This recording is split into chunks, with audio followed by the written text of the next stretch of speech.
Yeah, I love following Pastor David King. I love the man more than anything in the world. I love the fact that he gets up here and talks about Jesus, talks about God, and again, you kind of expect it though, right? Because he's a pastor.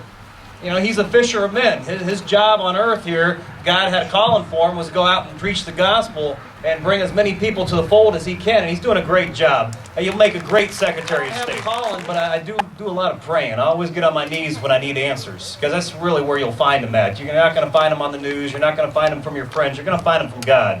It's very important to me. I love God. I love the fact that I get to talk about God. I was just back there praying because, you know, I don't have the words. Like Pastor King, I don't give speeches. I'm here to talk to y'all. I'm not here to talk down to you. I'm here to talk to you as a fellow American, you know, and about doing what's right. I mean, each and every one of us knows what's right, correct? Yeah. Each and every one of us knows how to fix America, right? Yeah. Why ain't we doing it? Oh, here, I'm a little cynical the last couple days. Last couple days we had some primaries in some states, Michigan, Missouri, Kansas. And I endorsed a couple of these different candidates around the country. They lost. Oh, hey, they lost because the American people aren't getting educated. They're not getting out there, and ultimately, we're fighting the RNC. That's what's the problem is. They have money. They have a ton of money. Michael Steele has a grand plan by the end of the year. He wants to raise $100 million for the RNC. That's not $100 million for America. That's not $100 million for your community.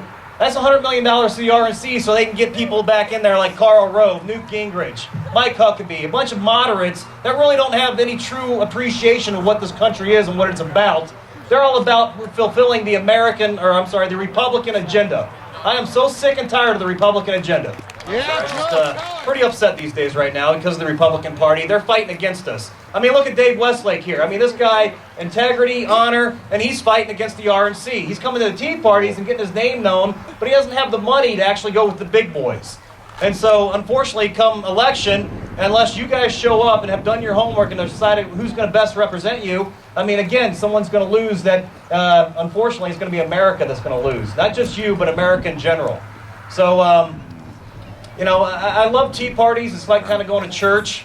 You get around other people that are like-minded individuals, and they make you feel good about yourselves. This is the part you're not going to like. What are you going to do? After you wave the flag and chant USA, USA, what are you going to do? Because none of that does a squat. It doesn't do a hill of beans. Unless you get educated and learn what's going on about the issues, it means nothing. I mean, I can sit here and tell you about global warming and how bad it is, but that's not my job. That's your job to learn it and pass that down to your children so they understand it, so you don't get taken advantage of anymore. Coming to the Tea Party does not get a thing done. But doing something afterward does. You know, healthcare. I can sit here and tell you how bad healthcare is. It's unconstitutional. That's all you need to know. You don't need to know anything else about that other than it's unconstitutional. I can talk to you about cap and trade and how bad it is. But again, that's not my job. Listen, the reason why I know the things I do, the reason why I can speak the way I speak, is my dad, ever since I was in 3rd grade, had me read the newspaper right here and had the dictionary right there. And every time I didn't know a word, which was very often in 3rd grade, 4th grade, 5th grade, he'd say, look it up. You know, I had a speed bag that I wanted to mount so I could practice boxing. I didn't know how to do it. I just grabbed some boards and hammers and nails. I was going to go to town. He said, son, look it up. Look up how to do it. I'm 36 years old, man. My dad still tells me to look it up. That's my message to you. You guys have to look it up. You have to become educated, and you have to become motivated, and you have to become active. Showing up to the Tea Party, I really appreciate it. But if you don't do nothing after you leave here, then don't show up anymore. Because all you're doing is wasting my oxygen. I'm sorry, I'm black and white. Am I offending anybody? Well, I don't know, but I know there's a couple that aren't. We got a couple, not true enough, but we got a couple thousand people here. We take these couple thousand people and actually get involved and motivate it and do something, you guys can change the state of Wisconsin. You guys can do it. I like to talk about important things. I believe in principles. I believe when we take care of the principles, the issues will take care of themselves. You don't have to go out there and grab an issue and just herald it and run with it. Talk about principles. Let's talk about individual responsibility. It's not talked about anymore. Let's talk about accountability. You know, actually facing the consequences of your actions. We as a society don't do that anymore. We try to get around it. Our politicians do it on a regular basis. Look at Charlie Rangel just lately. Violations of ethics. And he gets a slap on the wrist. I mean, that's the kind of accountability we're going to hold these people to? I mean, our politicians lie, cheat, and steal on a regular basis. It disgusts me. Yet we still vote them in. We still believe in the Republican Party. The Republican Party does not believe in you. The Republican Party just wants to fleece you so they go on with their own agenda. Don't kid yourself. The Republican Party, the Democrat Party, they are big businesses. They're huge. They're big businesses. And they care about the Republican Party, their agenda, not the American agenda. That's what we're about here today.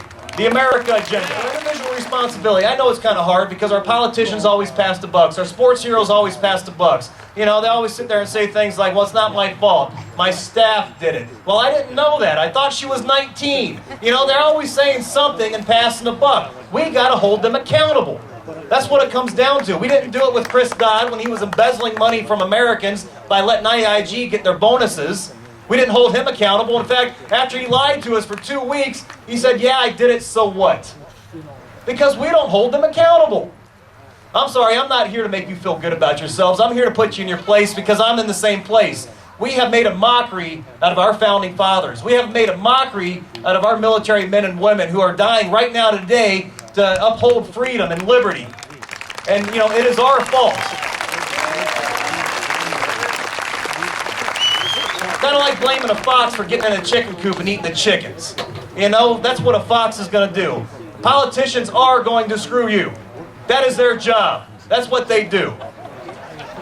So we got individual responsibility, accountability. Education is key. You're going to keep hearing that and keep hearing that and keep hearing it until it sinks into our heads. Education is the key. Not what they're writing today, because we've been rewriting history for a pretty long time right now. But we got to truly know and understand what's going on in our country. We got to understand the Constitution. You know, grabbing those constitutional little books, read it. Don't just pass it out. Read it. Understand it. And then go be fisher of men yourselves. You know, you come here, go grab your neighbor. Say, hey, I'm going to a tea party. I'm going to listen to some speakers and get educated and learn what's going on in the country. That way I make an educated decision. No longer am I going to make a decision based on a 3-minute soundbite I heard on the radio or TV show. No longer will I make a decision of someone representing me because he looks good in a suit or she looks good in a skirt. You know, you're going to truly want someone truly to represent you because they care about America. Not the Republican Party, not the Democrat Party, because they care about America.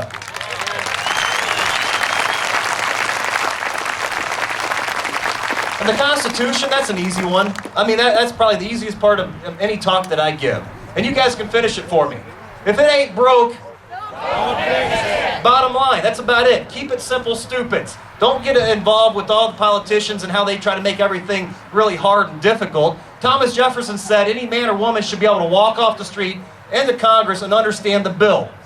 That's what Thomas Jefferson said. We're a long ways from that. And I guarantee you, our founding fathers are a hell of a lot smarter than the men and women trying to run this country right now.